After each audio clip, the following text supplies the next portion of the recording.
And so St. Paul, after he corrects them about different things that they are doing, the agape, how they celebrate the Eucharist, how they allow it even a boy who is living with the wife of his father, which is incest, and he's still in the community, how shameful they are to allow that to happen. You see where the teaching of the church comes? How many people say, well, Father, I don't understand this church. I make a mistake when I was 19. I married this woman which I don't love. And now all of a sudden, because I am married to Josephine, the second wife, the church will acknowledge my marriage. But really, the church did not say nothing. You are the one who are saying. The church is saying to you, what God has united, man cannot destroy it. And that is nothing that the church did, but it's the principle by which God himself intended the church to live. And so, the church is saying to you, if you have made a mistake in the beginning, go for annulment. And the church, in her view, she would see if that marriage, the first marriage, was a sacramental marriage.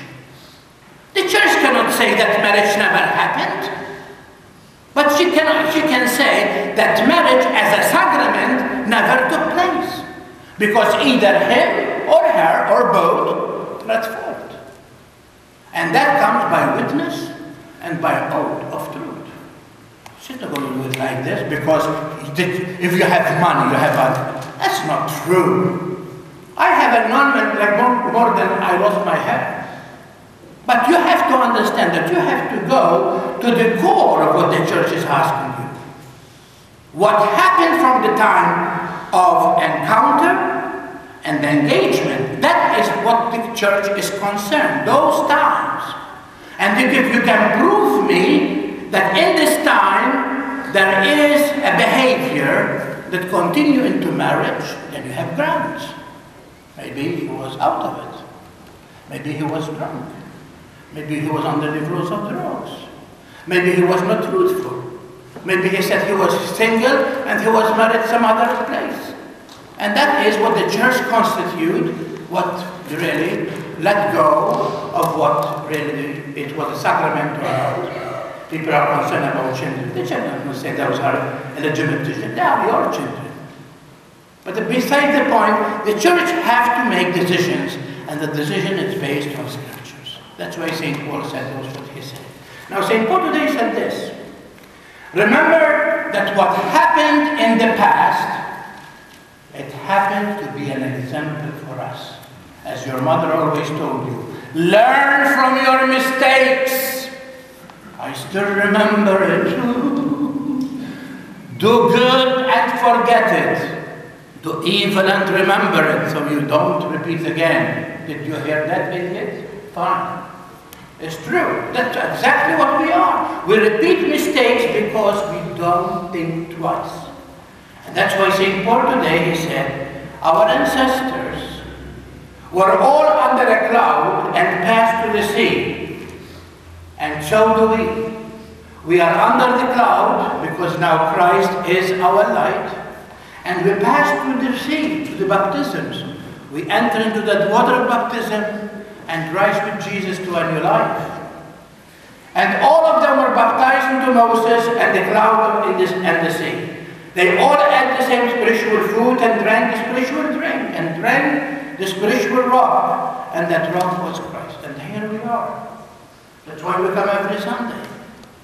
When a baby is born, you don't leave him in the crib. As soon as 2 hours goes by, you put a bottle to his lips because we need to feed him. And the same thing with us. Not only we become children of God, but we need to be fed. And the Eucharist is our nourishment. As the chosen people have manna and water on the journey to the promised land, we too have a journey. And what is our destination? Heaven. The eternal heavens, the eternal Jerusalem, the eternal promised land.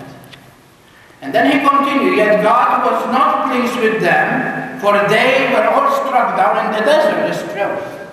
All of them who left Egypt, all the chosen people who left Egypt, none of them saw entered the promised land, including Moses, because he doubted God too.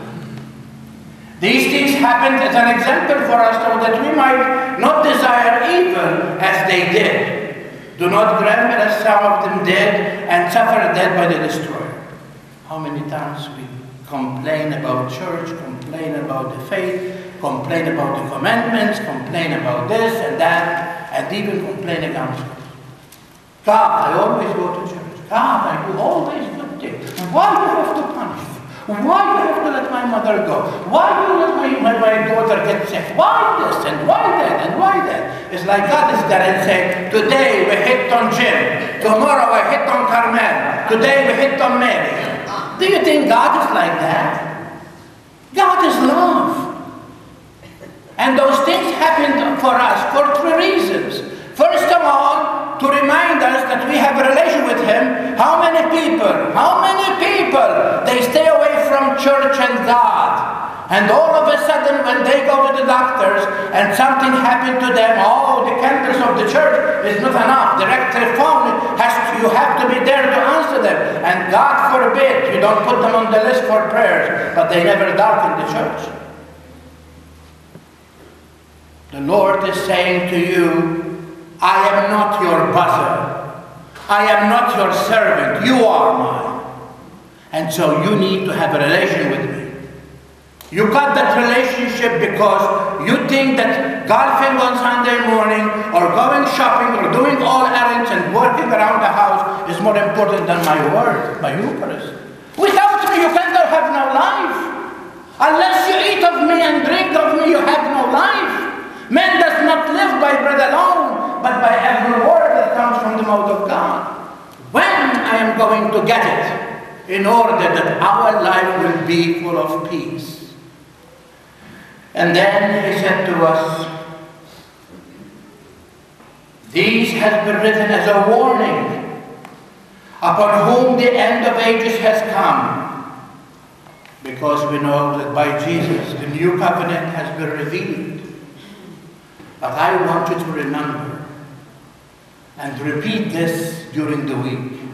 Listen to this sentence. Therefore, whoever thinks he is standing secure should take care not to fall.